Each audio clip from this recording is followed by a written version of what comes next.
Ferrari has launched their entry-level vehicle, the Portofino, in India for Rs 3.5 crore ex-showroom.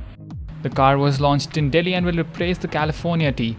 It comes with a 3.9-litre V8 twin turbocharged engine that is good for 600 horsepower and 760 Nm of torque. The Portofino can do 0 to 100 in just 3.5 seconds and boasts of a top speed of 320 km per hour. It gets a 812 superfast inspired rear studded with signature circular Ferrari tail lamps. The front has nice headlamps with eyelashes sweeping up the sides of the bonnet. The Portofino gets a hardtop which can be retracted.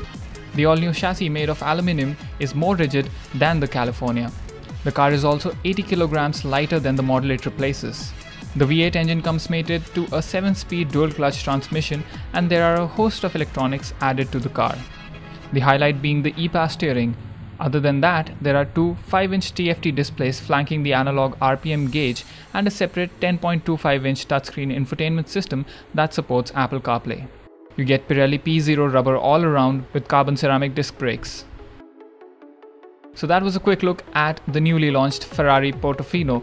If you liked this video, make sure to hit like, comment if you have any queries, and subscribe to stay updated on whenever we put out new videos.